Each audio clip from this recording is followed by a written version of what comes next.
Baiklah, I Assalamualaikum like warahmatullahi to wabarakatuh. say I'm Selamat pagi anak-anak okay. sekalian. Bagaimana kabarnya hari ini? Bapak harap sehat semua ya.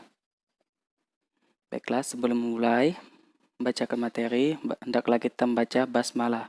Bismillahirrahmanirrahim. Materi pada hari ini adalah sistem dan dinamika demokrasi Pancasila.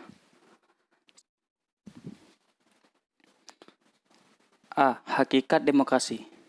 Hakikat demokrasi, sistem bermasyarakat dan bernegara, serta pemerintahan yang memberikan penekanan pada keberadaan kekuasaan di tangan rakyat, baik dalam penyelenggaraan negara maupun pemerintahan.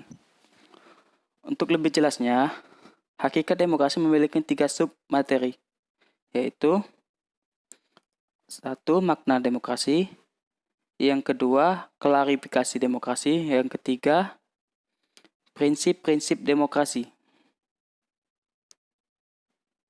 Yang pertama, makna demokrasi. Kata demokrasi berasal dari Yunani yang memiliki 2 kosakata, yaitu demos berarti rakyat, kratos atau kratian yang berarti pemerintahan, sehingga dapat diartikan sebagai pemerintahan rakyat. Kata ini kemudian diserap menjadi kosakata bahasa Inggris, yaitu democracy. Konsep demokrasi menjadi sebuah kata kunci dalam bidang ilmu politik. Hal ini wajar sebab demokrasi saat ini disebut-sebut sebagai indikator perkembangan politik suatu negara. Dalam bahasa Indonesia, demokrasi merupakan istilah politik yang berarti pemerintahan rakyat. Selanjutnya, ini adalah foto Bapak Abraham Lincoln, Presiden Amerika Serikat dahulu.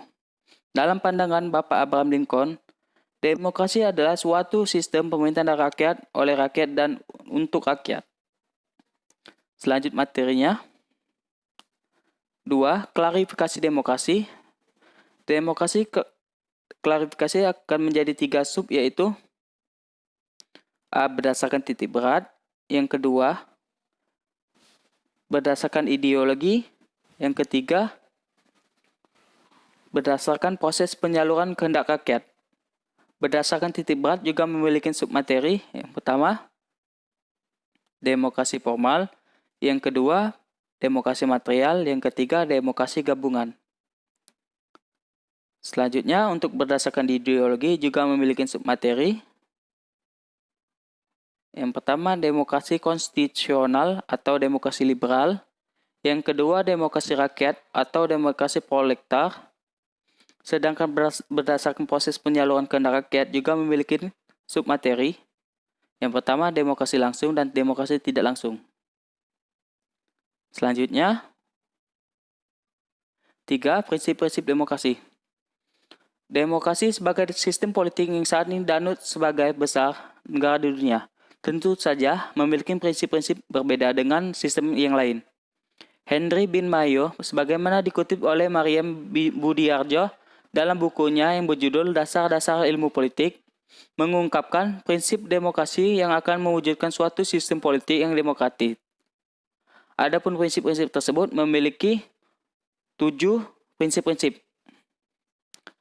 Selanjutnya, kemudian menurut Alimuddin sebagaimana dikutip oleh Sri Wuyan dan Sri Wullah dalam bukunya yang berjudul Ilmu Kewarganegaraan, suatu negara dapat disebut berbudaya demokrasi apabila memiliki sokol guru demokrasi sebagai berikut. Nah, sedangkan prinsip-prinsip ini memiliki 11. Salah satunya adalah kedaulatan rakyat. Kedua, pemerintahan berdasarkan persetujuan dari pemerintahan. Oke, selanjutnya.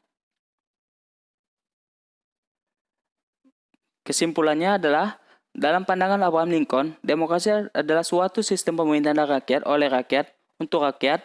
Artinya rakyat dengan serta-merta mempunyai kebebasan untuk melakukan semua aktivitas kehidupan termasuk aktivitas politik tanpa adanya tekanan dari pihak manapun, karena pada hakikatnya yang berkuasa adalah rakyat untuk kepentingan bersama.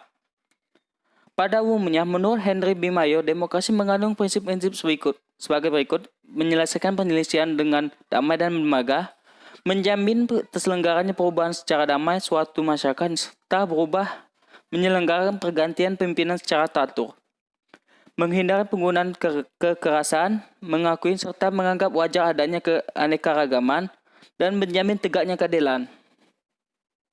Baiklah, itu saja materinya.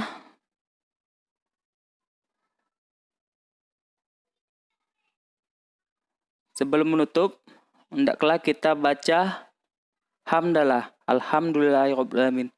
Bapak undur diri, saya ucapkan Assalamualaikum warahmatullahi wabarakatuh.